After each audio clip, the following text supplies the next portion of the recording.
আদা আসলে বাংলাদেশের চাহিদা কত এটা বলা মুশকিল, এক এক সময় এক এক রকম, কেউ বলে 4 লক্ষ মেট্রিক টন, কেউ বলে 3 লক্ষ মেট্রিক টন। আর বাংলাদেশে হয় কতটুকু, তার অর্ধেক বা তার চাহিদা যা তার অর্ধেক কম। ওই যে আমাদের অতিরিক্ত বলছেন যে বেশিরভাগই বাইরে থেকে আনতে হয়, এটা আনা যাবে না। মোট কথা বাইরে থেকে কোনো জিনিস যেটা সুযোগ আছে আমাদের দেশে ওটা আনা যাবে না।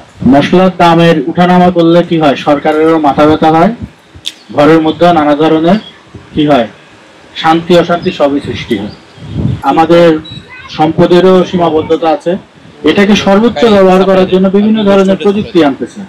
তার মধ্যে একটা হচ্ছে বস্তায় আদা চাষ, যেখানে আপনার উঁচু জমি, পর্যাপ্ত সূর্যালোক পরে, সেখানে আমরা বস্তায় আদা চাষ করার জন্য আপনাদেরকে বলবো না, কারণ সেখানে আপনার ইতিমধ্যেই আপনার হচ্ছে ভালো ফলন পাচ্ছেন।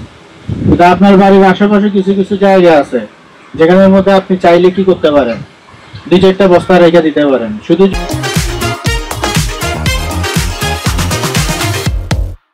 কেন আমরা বস্তায় আদা চাষ করবো?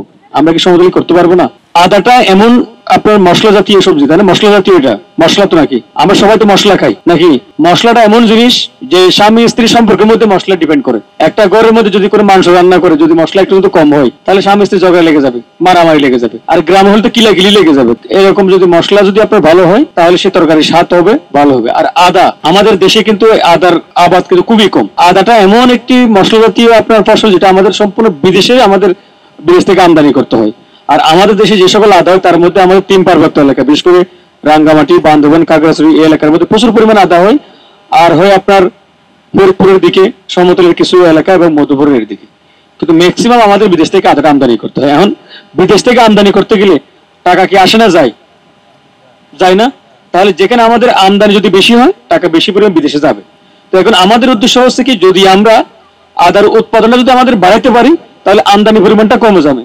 কমে গেলে কি হবে, টাকাটা আমাদের সাশ্রয় হবে। তার ইফেক্ট হচ্ছে কি, গত বছর আমাদের যে কুরবানিদের সময় কিংবা বিভিন্ন সময় যে আদার যে আমদানি, সেটা অন্যান্য বছরের তুলনায় অনেক কমে গেছে। তার কমে যাওয়ার একমাত্র কারণ হচ্ছে কি, এই বস্তায় আদা চাষ। কয়েকটা বাসায় স্যার বস্তায় আদা অলরেডি করেছে।